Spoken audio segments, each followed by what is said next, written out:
Lu sadar nggak, akhir-akhir ini semuanya terasa agak janggal. Harga kebutuhan makin tinggi, gaji nggak nambah banyak, tapi di berita lu denger ekonomi katanya tumbuh 5%. Pemerintah yakin banget bisa dorong pertumbuhan sampai 5,4% di tahun 2026 nanti. Di atas kertas, kedengarannya optimis. Tapi di dunia nyata, rasanya beda banget. Lu tahu kan, ada kalimat yang bilang, angka bisa bicara, tapi realita kadang berteriak lebih keras.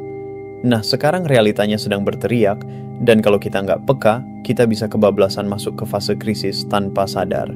Target pertumbuhan 5% itu kayak mimpi yang indah, tapi berat buat diwujudin. Banyak lembaga global bilang kalau kondisi ekonomi Indonesia bakal lebih lambat dari itu. Alasannya sederhana, konsumsi rumah tangga melemah, ekspor terganggu, biaya hidup meningkat, dan kepercayaan investor mulai turun. Masalahnya, ekonomi kita itu bergantung besar sama konsumsi rakyat. Kalau rakyat mulai ngirit, belanja berkurang, otomatis roda ekonomi ikut melambat. Sekarang coba lihat di sekitar lo, toko-toko mulai sepi, orang makan di luar makin jarang, belanja bulanan lebih ketat, semua mulai hitung pengeluaran lebih cermat. Itu sinyal kecil yang kalau diabaikan bisa jadi tanda besar. Yang menarik, banyak orang masih ngerasa aman karena angka-angka makro kelihatan stabil, tapi angka itu cuma sebagian kecil cerita. Di baliknya, ada jutaan rumah tangga yang penghasilannya stagnan bahkan menurun. Lo bisa lihat dari tren belanja, masyarakat mulai pindah ke produk yang lebih murah, nunda beli barang sekunder, bahkan beberapa mulai pakai tabungan buat nutup kebutuhan bulanan. Ini bukan cuma statistik ekonomi, tapi realita lapangan yang perlahan menekan fondasi kesejahteraan rakyat. Pertumbuhan ekonomi nasional nggak ada artinya kalau di level rakyat daya belinya makin lemah. Sisi lain yang nggak kalah penting adalah kondisi global. Dunia lagi nggak stabil, perang dagang, konflik geopolitik, harga energi naik turun, suku bunga tinggi, dan nilai tukar rupiah yang terus tertekan. Semua itu ngaruh langsung ke perekonomian kita. Investor luar negeri jadi lebih hati-hati, harga barang impor naik, dan biaya produksi di dalam negeri ikut melonjak. Akibatnya, perusahaan menahan ekspansi, efisiensi di mana-mana, dan yang paling sering terjadi, perekrutan pegawai baru diperlambat. Kalau kondisi kayak gini terus, ujungnya bisa ke pemutusan kerja massal. Dan di titik itulah resesi nggak lagi cuman istilah ekonomi, tapi jadi kenyataan yang dirasain langsung sama masyarakat. Sekarang mari kita lihat ke dalam negeri. Pemerintah tetap pasang target tinggi, seolah ingin menanamkan optimisme.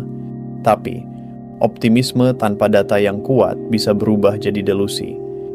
Lo nggak bisa bilang ekonomi tumbuh 5% kalau pendapatan rakyat malah turun. Itu kayak bilang lo sehat karena suhu badan stabil, padahal pelan-pelan organ dalam lo melemah. Lo bisa sembunyiin gejala dari laporan, tapi nggak bisa sembunyiin kenyataan dari rakyat yang tiap hari berjuang dengan uang pas-pasan. Dan yang lebih menyedihkan, banyak dari mereka yang akhirnya terpaksa berutang, bukan untuk gaya hidup, tapi untuk bertahan hidup. Kalau kita tarik mundur sedikit, pertumbuhan ekonomi 5% itu dulunya udah cukup tinggi buat standar global. Tapi sekarang, dengan inflasi yang nggak seimbang, pertumbuhan sebesar itu nggak banyak ngangkat daya beli. Misal gaji lo naik 5%, tapi harga barang naik 6%, berarti lo sebenarnya mundur satu langkah. Dan banyak dari kita lagi ngerasain hal itu sekarang. Gaji naik di angka, tapi nggak terasa di dompet. Harga makan siang naik, ongkos transportasi melonjak, listrik, BBM, semua ikut terkerek. Lu nggak miskin secara angka, tapi miskin secara rasa. Karena apa yang dulu bisa lu beli, sekarang nggak lagi terjangkau. Yang bikin situasi ini lebih rumit adalah gap antara ekonomi makro dan mikro. Di level nasional, laporan keuangan perusahaan besar dan angka ekspor-impor mungkin terlihat sehat. Tapi di bawahnya, UMKM banyak yang terseok. Usaha kecil mulai sepi, margin makin tipis, biaya bahan baku meningkat, dan pelanggan makin menurun. Di situasi kayak gini, orang-orang kecil yang paling dulu kena imbasnya. Mereka yang kerja harian, pedagang kecil, karyawan kontrak, mereka yang nggak punya ruang aman saat ekonomi goyah.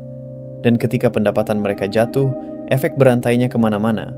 Konsumsi turun, bisnis melambat, pajak menurun, dan ekonomi nasional pun ikut melambat. Masalah lain yang sering diabaikan adalah ketimpangan. Ketika ekonomi tumbuh, siapa yang sebenarnya menikmati hasilnya? Banyak laporan yang menunjukkan bahwa pertumbuhan lebih banyak dinikmati kalangan atas dan korporasi besar. Sementara kelas menengah bawah justru stagnan atau malah turun. Ini yang bikin ekonomi kita tampak tumbuh di permukaan, tapi rapuh di dalam. Dan kalau ketimpangan makin lebar, resesi jadi makin cepat datang. Karena mesin konsumsi rakyat kecil yang selama ini jadi penopang utama, kehilangan bahan bakarnya. Lu bisa punya gedung tinggi dan jalan tol megah, tapi kalau isi dompet rakyat kering, ekonomi nggak akan bergerak jauh. Sekarang, lo dan gue harus sadar bahwa menghadapi resesi itu bukan cuma tugas pemerintah. Ini tentang gimana kita masyarakat bisa adaptif dan siap. Karena jujur aja, kalau kita cuma berharap pada kebijakan dan stimulus, kita bakal kecewa. Dunia ekonomi itu kompleks dan berubah cepat. Lo harus mulai mikir gimana caranya bertahan kalau penghasilan tetap tapi biaya hidup naik. Lo perlu punya cadangan dana, perlu belajar investasi yang aman, dan jangan cuma bergantung pada satu sumber penghasilan. Karena kalau lo cuma punya satu tiang, dan tiang itu roboh, lo bisa jatuh bareng. Selain soal uang, kita juga mesti upgrade mindset. Jangan tunggu ekonomi pulih baru mau bergerak. Justru di masa sulit, orang yang gesit, kreatif, dan berani ambil langkah kecil biasanya bisa bertahan. Kalau lo punya skill baru, lo punya nilai tawar. Kalau lo bisa adaptasi cepat, lo punya peluang. Dunia kerja lagi berubah. Dari yang formal jadi fleksibel, dari yang stabil jadi dinamis. Kita nggak bisa lagi berpikir yang penting punya kerja tetap. Karena yang tetap sekarang, justru ketidakpastian itu sendiri. Lo harus siap jadi pekerja yang bisa hidup di banyak situasi, bukan cuma satu kondisi. Dan ini penting banget, jangan biarin ketakutan bikin lo lumpuh. Ya, sinyal resesi bisa aja nyata, tapi itu bukan alasan buat berhenti bergerak. Justru itu alarm buat sadar, alarm buat lebih hati-hati, tapi bukan buat berhenti melangkah. Kita perlu lebih disiplin, lebih strategis, lebih realistis. Jangan buang waktu buat hal yang nggak penting, jangan konsumtif, dan jangan terjebak gaya hidup biar kelihatan kaya. Karena nanti yang kelihatan bukan kaya, tapi kesulitan. Sekarang mari kita refleksi sedikit lebih dalam. Jadi mungkin lo ngerasa resesi itu jauh, cuma masalah negara. Tapi kenyataannya, resesi itu dimulai dari rumah tangga.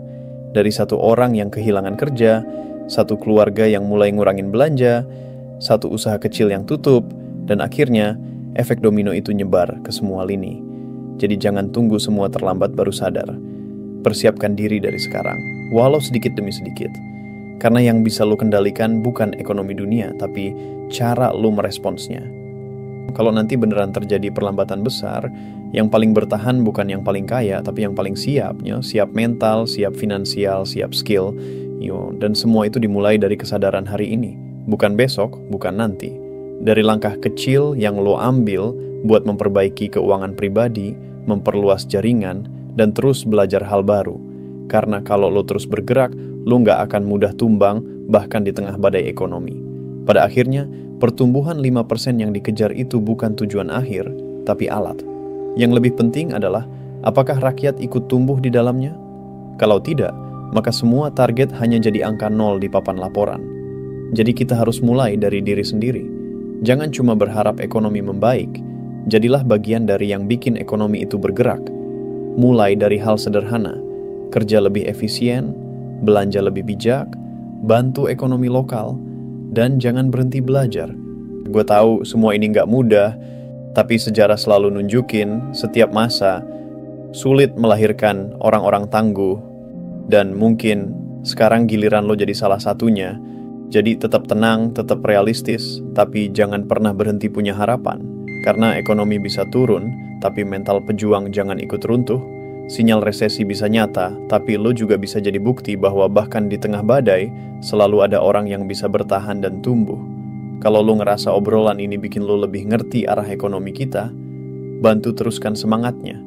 Klik like, share ke teman lo, dan subscribe biar lo nggak ketinggalan pembahasan berikutnya. Karena di sini, kita bukan cuma ngomongin angka, kita ngomongin kehidupan nyata yang dialamin jutaan orang kaya lo dan gue. Sampai ketemu di video selanjutnya, dan semoga lo tetap kuat, tetap waras, dan tetap punya arah di tengah dunia yang makin gak pasti ini.